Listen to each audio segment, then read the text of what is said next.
come into my studio and see what I have just a la natural here.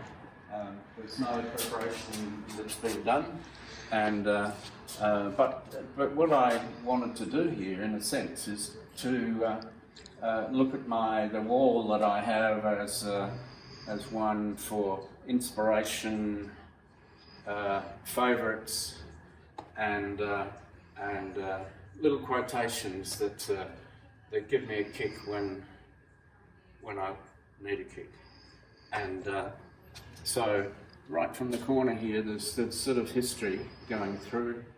Some of these pieces here are they're out of sentiment. Some are, major artists that I have always loved. For the Caravaggio here,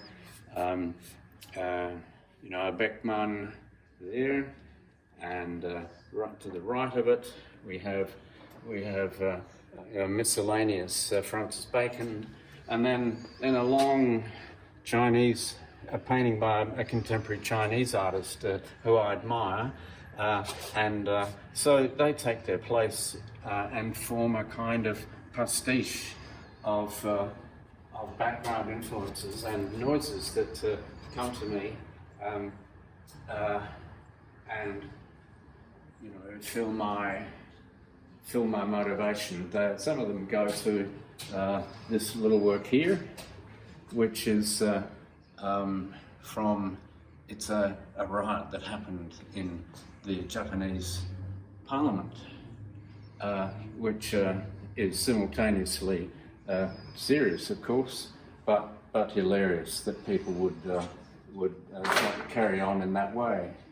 And then there are works like these, which are kind of the remains of a group that I call, let me see here, Rendezvous from 1997. See, these have been sitting here, and this time I don't let them go. I want them to be there.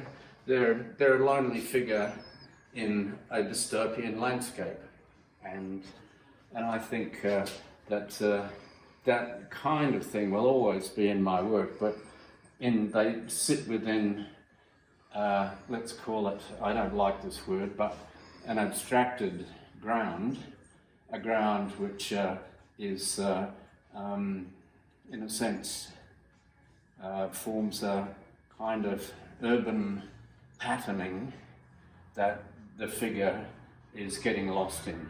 And it's a metaphor for our times, right now, and any other time.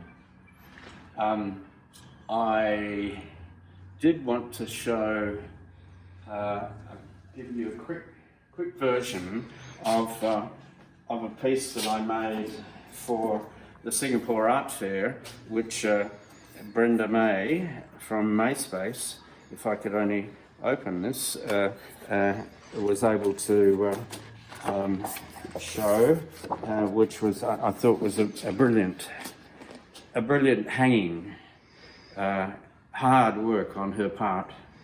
We designed it as a long piece, but we needed to reconfigure it when we got to Singapore, and it became a U-shaped work. And I still have a lot of it, and I just keep holding it because I like that combination so much.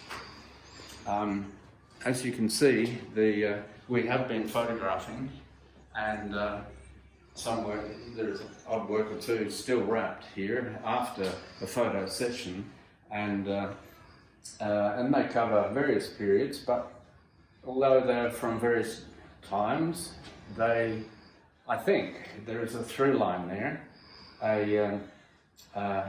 some kind of consistency that relates to my feelings about the way the world is and the way that people exist within the world, whether this is in states of relaxation or in happiness and sometimes in pain, which which I would hope is part of the role of the artist. And I'm using the term in a general sense, not just painting.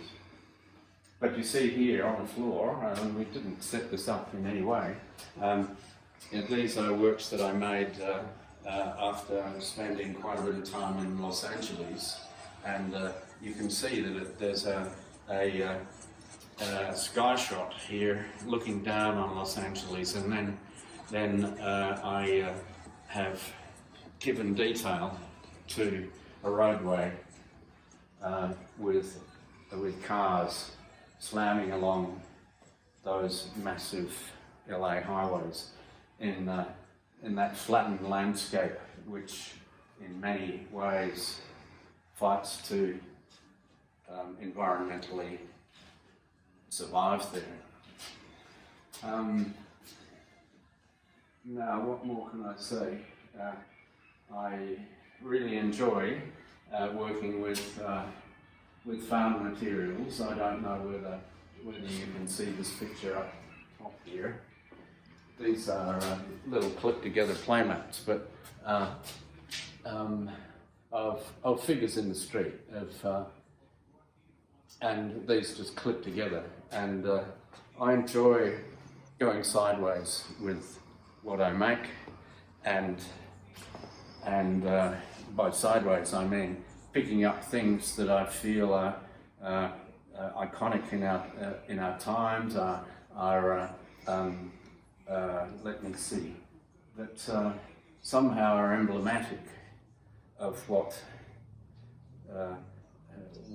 our society can be worthy of. So when you look at my studio, these are big silk screens that I use as templates to put down part of the image. As you can see, there's much detail. This began way back when I was making these pictures here. Prior to that, I was using hand painting with a lot of oil paint, which were tough pictures in the sense that they were hard to make. But then I realised that in a way I was wasting my time while I was trying to get to the point. The book was too long. It needed to be a shorter book, as it were, and more to the point. It wasn't epic, although some would say, in the old Brechtian sense, they're epic in scale. And so that was about 1991, 92, and from then on I've used really big silk screens, sometimes smaller, but patched together to put down a beginning template to make the work. And very often you can see no real evidence of a silk screen at all, because I've floated paint over the top, I've washed away, and I've obliterated. The garden hose and scrapers, etc., are reminiscent of that sort of process. So I may not have covered deep history, but I've covered some of the things that occupy me now, and in a way will continue to occupy me, but my iconography on the surface keeps changing because what happens in the world does. And so I will collect what I can from these developments and occurrences that I feel are emblematic of our times. Thank you.